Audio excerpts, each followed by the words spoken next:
Hi ಎಲ್ಲರಿಗೂ ನಮಸ್ಕಾರ. ನಾನು ನಿಮ್ಮ ಲಕ್ಕಿ ತೇಜು.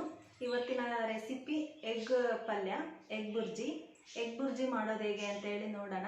ಆದರೆ ಇವತ್ತದು ಡಿಫ್ರೆಂಟ್ ಆಗಿದೆ. ಎಗ್ ಬುರ್ಜಿಗೆ ನಾನು ಮೆಂತೆ ಸೊಪ್ಪನ್ನ ಯೂಸ್ ಮಾಡಿದ್ದೀನಿ.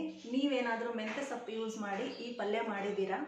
ಮಾಡಿಲ್ಲ ಅಂದರೆ ಈ ವಿಡಿಯೋ ನೋಡಿ ನೆಕ್ಸ್ಟ್ ನೀವು ಆ ಪಲ್ಯ ಮಾಡ್ತೀರಾ. ತುಂಬ ಚೆನ್ನಾಗಾಗುತ್ತೆ. ಈ ರೀತಿ ಮಾಡೋದನ್ನು ನನಗೆ ನಮ್ಮ ಅತ್ತೆ ಹೇಳ್ತಾ ಇದ್ರು.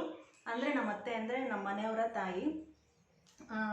ಮೊಟ್ಟೆ ಪಲ್ಯಕ್ಕೆ ಮೆಂತೆ ಸೊಪ್ಪು ಹಾಕವ ತುಂಬ ಚೆನ್ನಾಗಾಗ್ತತೆ ಅಂತ ಹೇಳ್ತಾ ಇದ್ರು ಅವರು. ನಾನು ಟ್ರೈ ಮಾಡಿದ್ದೆ, ತುಂಬ ಚೆನ್ನಾಗಾಗಿತ್ತು.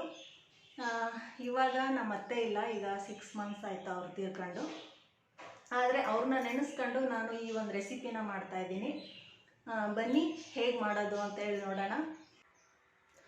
ನೋಡಿ, ತುಂಬ ಕಡಿಮೆ ಸಾಮಗ್ರಿ, ತುಂಬ ಜಾಸ್ತಿ ಏನಿಲ್ಲ. ಮೊದಲು ಈರುಳ್ಳಿ, ಹಸಿಮೆಣಸಿನ್ಕಾಯಿ, ಸ್ವಲ್ಪ ಬೆಳ್ಳುಳ್ಳಿ ಜಜ್ಕೊಂಡಿದ್ದೀನಿ, ಮೊಟ್ಟೆ ಒಂದು 6 ತೊಗೊಂಡಿದ್ದೀನಿ. ಇದು ಮೆಂತೆ ಸೊಪ್ಪು ಚಿಕ್ಕದಾಗಿ ಕಟ್ ಮಾಡ್ಕೊಂಡಿದ್ದೀನಿ. ಇದನ್ನು ಒಂದು ಸಲ ಜಸ್ಟ್ ಹಂಗೆ ಕಟ್ ಮಾಡಿದರೆ ಸಾಕು. ಇವಾಗ ಬೇಗ ಆಗುತ್ತೆ, ಫಟಾಫಟ್ ಅಂತ ಮಾಡಿ ಮುಗಿಸೋಣ. ಇವಾಗ ಗ್ಯಾಸ್ ಆನ್ ಮಾಡಿಬಿಟ್ಟು ನಾನೊಂದು ಬಾಣಲಿ ಇಟ್ಟಿದ್ದೀನಿ. ಅದಕ್ಕೆ ಎಣ್ಣೆ ಹಾಕೋಣ. ಎಣ್ಣೆ ಕಾದಿದೆ. ಸ್ವಲ್ಪ ಸಾಸಿವೆ, ಸ್ವಲ್ಪ ಜೀರಿಗೆ, ಒಂದೆರಡು ಕಡಲೆಬೇಳೆ ಯಾಕೆ ಹಾಕ್ತೀನಿ ಅಂದರೆ ಈ ಮೊಟ್ಟೆ ಪಲ್ಯ ತಿನ್ನಬೇಕಾದ್ರೆ ಈ ಕಡಲೆಕಾಳೆಲ್ಲ ಸಿಗುತ್ತೆ, ತುಂಬ ಚೆನ್ನಾಗಾಗುತ್ತೆ ತಿನ್ನಬೇಕಾದ್ರೆ. ಅದಕ್ಕೆ ಒಂದೆರಡು ಹಾಕ್ತೀನಿ, ತುಂಬ ಅಲ್ಲ. ಮತ್ತು ಒಂದೆರಡು ಉದ್ದಿನಬೇಳೆ. ಇವಾಗ ಬೆಳ್ಳುಳ್ಳಿ ಜಜ್ಜಿರೋದು, ನೆಕ್ಸ್ಟ್ ಹಸಿಮೆಣಸಿನ್ಕಾಯಿ ಮತ್ತು ಈರುಳ್ಳಿ.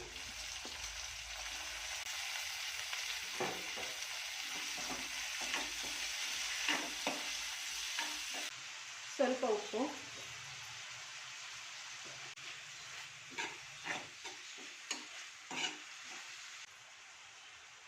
ಇವಾಗ ಮೆಂತೆ ಸೊಪ್ಪು ಹಾಕೋಣ.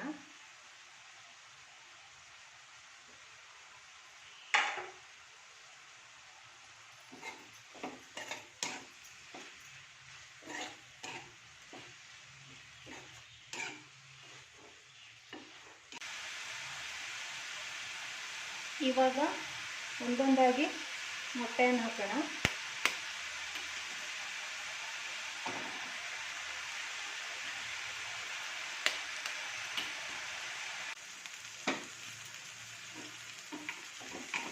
ಇದು ಸ್ವಲ್ಪ ಹೊತ್ತು ಹಾಗೇ ಬಿಡಬೇಕು.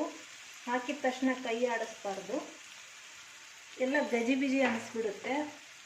ಹಾಗಾಗಿ ಒಂದೇ ಒಂದು 30 ಸೆಕೆಂಡ್ ಹಾಗೆ ಬಿಡೋಣ.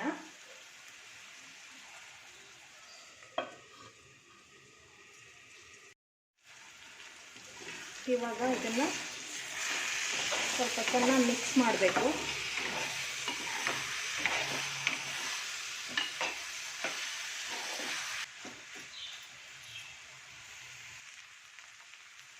ನೋಡಿ, ರೆಡಿಯಾಗಿದೆ. ಇಷ್ಟೇ ಆಯಿತು. ಸರ್ವ್ ಮಾಡೋಣ.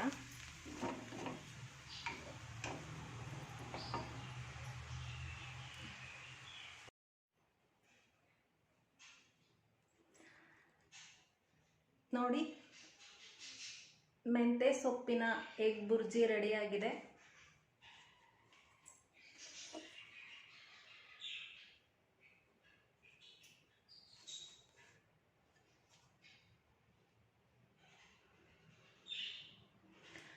ತುಂಬ ಚೆನ್ನಾಗಾಗಿದೆ. ನೀವು ಒಂದ್ಸಲ ಮನೇಲಿ ಟ್ರೈ ಮಾಡಿ. ಈ ವಿಡಿಯೋ ನೋಡಿದ ಮೇಲೆ ಈ ರೆಸಿಪಿ ಇಷ್ಟ ಆದರೆ ಲೈಕ್ ಕೊಡಿ, ಸಬ್ಸ್ಕ್ರೈಬ್ ಆಗಿ. ತಡ ಮಾಡಬೇಡಿ, ಸಬ್ಸ್ಕ್ರೈಬ್ ಆಗಿ.